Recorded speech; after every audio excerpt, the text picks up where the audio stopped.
Bonjour à toutes et à tous, j'espère que vous allez bien. Je suis vraiment super contente de vous retrouver aujourd'hui pour une nouvelle vidéo. Aujourd'hui, je partage avec vous 5 pièces de luxe que je possède depuis plusieurs années maintenant et que je continue à utiliser quasi quotidiennement. L'idée de la vidéo, c'est pas de vous inciter à l'achat, c'est vraiment d'illustrer le propos que des pièces bien choisies peuvent traverser le temps et qu'on peut vraiment apprécier, consommer moins mais mieux. Écoutez, sans plus tarder, c'est parti.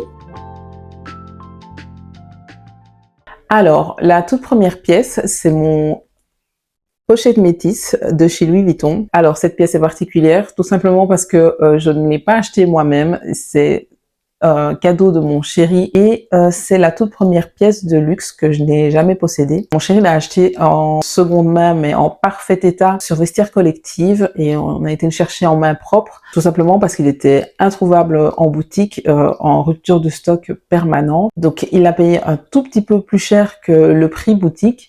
Entre-temps, les prix ont augmenté, comme vous savez, chez Louis Vuitton et dans plein d'autres marques de luxe. Donc là, en l'occurrence, je trouve que ça valait la peine de le prendre en seconde main, à savoir qu'il était en parfait état, donc vraiment comme neuf, avec la boîte, la facture. Je me demande même s'il n'y avait pas même encore les petits plastiques de protection pour la fermeture. C'est un sac que je trouve vraiment super pratique, je le porte quasi tous les jours en dehors du travail. C'est mon sac que je prends voilà, pour aller faire les courses. La bandoulière, c'est pratique, on a les mains libres.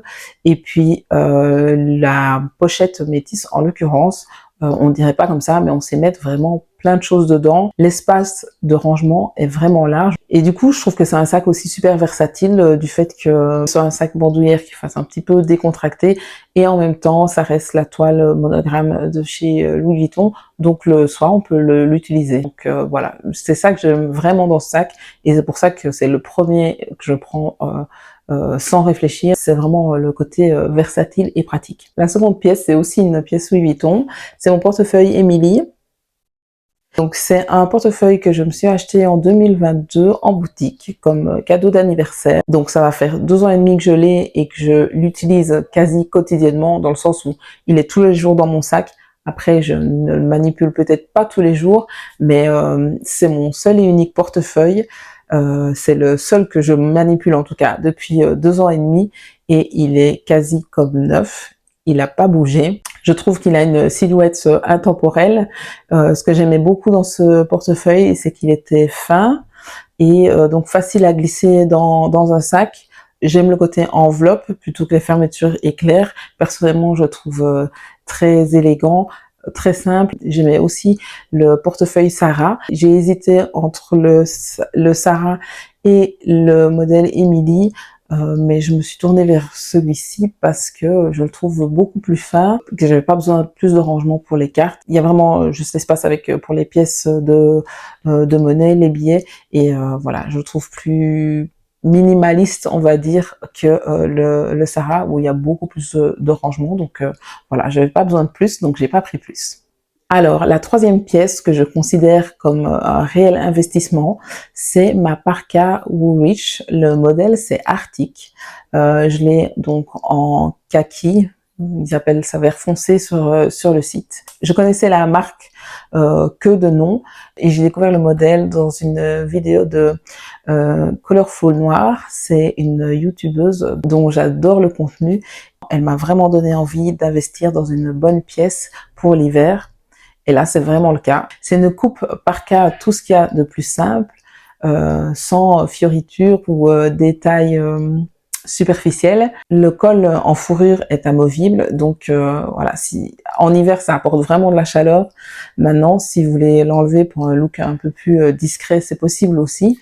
Les deux vont très bien. Alors, c'est une pièce qui a son petit coût à l'investissement, mais quand je vous dis, pour moi, la qualité, elle n'a pas son pareil. C'est vraiment une veste chaude, mais vraiment, moi, je suis une grande frileuse et je n'ai juste jamais froid quand je la porte. Donc voilà, le duvet est d'une qualité, comme je dis, inégalable pour moi. Le fait est que cette coupe-ci et ce modèle-ci, Woolrich, est assez classique et je trouve intemporel. Une parka, c'est pas une pièce tendance, c'est vraiment quelque chose qui, selon moi, peut rester des années. Et ils ont des coloris, je trouve, relativement neutres, sobres, des couleurs classiques qui perdureront dans le temps.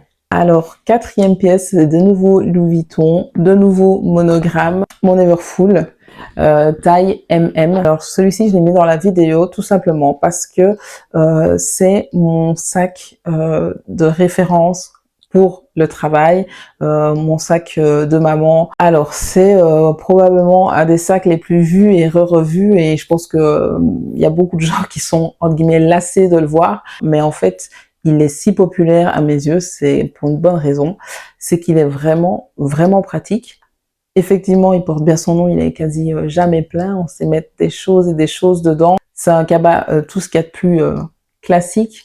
Et en même temps, ici, c'est le côté indémodable et surtout qui résiste avec le temps. Donc pour moi, le luxe, c'est pas uniquement le look, c'est vraiment le côté durable dans le temps.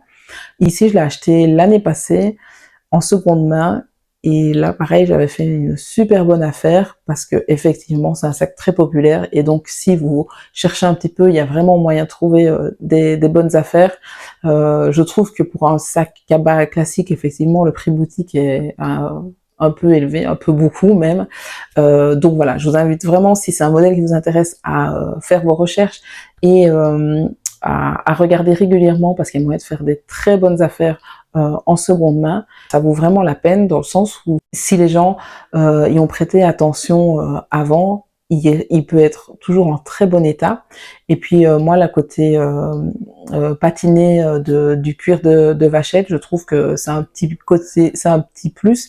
Et voilà, ça fait un sac qui a des années, mais qui est toujours en très bon état. Tandis que si vous achetez un sac en synthétique, vous pouvez pas le garder des années et des années. C'est pour ça que je trouve que l'investissement ici en vaut vraiment la peine et que je ne regrette absolument pas. J'ai aussi la chance d'avoir le Neverfull, le grand modèle.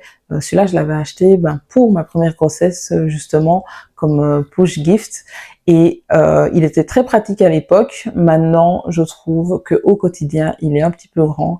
Et ici, le MM, c'est vraiment le modèle et le format parfait pour le quotidien. Voilà. Vous avez compris, je ne regrette absolument pas. C'est nouveau une pièce que si elle devait venir à disparaître, j'irais racheter directement, mais vraiment en faisant attention d'essayer de trouver en seconde main. Et enfin, la dernière pièce que je considère comme un investissement et que je ne regrette absolument pas et que j'utilise au quotidien, c'est ma montre. Donc c'est une Longines grand classique en 24 mm. Ça va faire un peu plus d'un an que je l'ai également et que j'apporte effectivement tous les jours. Elle est toujours dans un état impeccable. Alors évidemment, c'est pas la panthère de chez Cartier, mais je trouve qu'elle est fine assez que pour dire que c'est un petit bijou qui donne l'heure. En tout cas, à mes yeux, c'est le cas. Pour la petite histoire, j'avais hésité entre celle-ci, donc full PVD or, et celle acier or. Je l'avais commandée parce qu'elle n'était pas en boutique, donc voilà, il fallait la porter. Et ici, bizarrement, je trouve le côté full or, c'est pas too much et elle ressort mieux justement que celle acier or. C'est une montre que je voulais m'acheter comme deuxième push gift pour la naissance de ma deuxième fille du coup. Donc j'ai été en boutique la chercher parce qu'on l'avait commandé, vu que j'hésitais entre les deux modèles de bracelets. On est allé la chercher en boutique en famille. En revenant du magasin, les contractions ont commencé et ma deuxième fille est née le jour même. Alors quoi qu'il arrive, si un jour par miracle j'ai la chance d'avoir la panthère de chez Cartier, cette montre-là aura toujours une place chère à mon cœur du fait de cette petite histoire. Mais au-delà de ça, c'est vraiment une montre que j'apprécie pour l'objet. Elle est très fine, les chiffres romains sont discrets, fins aussi. Donc voilà, personnellement, je l'adore, je la porte tous les jours et c'est un achat que je ne regrette absolument pas. Donc voilà, ce sont les 5 pièces que je considère être de luxe, que j'apprécie, que je porte quasi tous les jours. Donc j'en ai pas 50. J'estime qu'elles sont là pour me simplifier la vie. Je réfléchis pas entre des dizaines et des dizaines de modèles de sacs ou de bijoux. Ceux que j'ai me vont très bien et je les garde. J'estime que aimer ce qu'on a et en être satisfait, c'est vraiment un vrai luxe justement dans la vie. N'hésitez pas à me dire en commentaire si vous avez des pièces que vous avez depuis des années et que vous continuez à aimer et à porter toujours autant. À vous abonner à ma chaîne si c'est pas encore fait, à mettre un petit pouce en l'air, vous savez que ça me fait toujours plaisir. Chaque commentaire me fait toujours aussi énormément plaisir. Je vous remercie encore d'avoir regardé cette vidéo un peu différente jusqu'au bout. Et quant à moi, je vous retrouve très bientôt pour une prochaine vidéo.